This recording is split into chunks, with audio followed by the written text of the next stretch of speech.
If you've ever noticed that you would rather spend 4 exhausting hours struggling to solve a problem on your own than spend 4 seconds asking someone to show you, you probably know this feeling well. It shows up in the quietest, most subtle micro-behaviors. It is carrying all the heavy grocery bags in one single trip until your fingers lose circulation, entirely to avoid inconveniencing someone else. It is sitting in the dark, typing out a text to ask for a small favor, staring at it for a few seconds, and then deleting the whole thing because you decided it's easier to handle it yourself. To the rest of the world, this looks like extreme politeness. Society praises these actions as incredible capability, self-sufficiency, and strength. But inside, your reality is completely different. Beneath that reliable exterior, the mere thought of reaching out and admitting you need a hand feels intensely dangerous. This relentless drive to do everything yourself often feels like a fixed, natural part of your personality. In reality, it acts as a carefully constructed defense mechanism, built over time to provide a sense of safety that you didn't feel you could get from others. Beneath all these small choices lies a quiet, heavy belief. My needs are an inherent burden to others. These patterns take root when a person observes that being helpful and easygoing keeps people around, while having heavy needs seems to push them away. This creates an internalized lesson about conditional connection. You learn that your value in a relationship depends entirely on being low maintenance. To protect those connections, you adapt.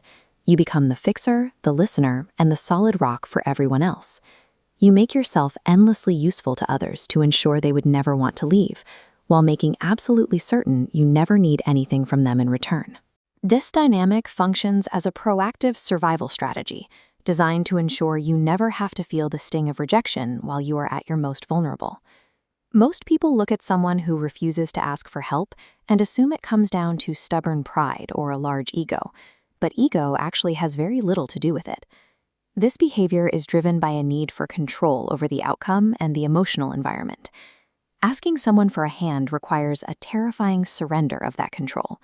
It demands trusting that someone else will catch you, and for someone who has built their life around self-reliance, trust is a massive gamble. Think about the exhaustive mental math you execute before asking a tiny favor. You analyze their mood, predict annoyance, and calculate wording. If they hesitate for a fraction of a second, alarm bells go off. You instantly regret asking, vowing never to do it again. By constantly anticipating annoyance and refusing to ask for help, you completely eliminate the possibility of being an inconvenience. You reject yourself before anyone else gets the chance. Over time, this invisible pattern hardens. It shapes your identity, trapping you in the permanent role of the strong friend. You become the fiercely protective one people run to when their world is falling apart. But this creates a profoundly lonely existence. You end up surrounded by people who love you for what your utility provides them. Meanwhile, you quietly starve for support, rarely getting to experience what it feels like to be loved simply for who you are. You might crave deep connection, but true intimacy requires mutual vulnerability. It means letting people see you when you're imperfect and your hands are shaking.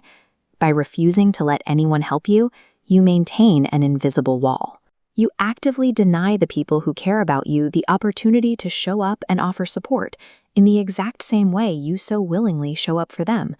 But understanding the mechanics of this defense is how the invisible script begins to lose its power. It starts with noticing the physical cues, recognizing that familiar tightness in your chest right before you automatically smile and say, "I'm fine." Breaking this instinctual isolation is the beginning of a new realization. Your worth was never actually tied to how little space you take up.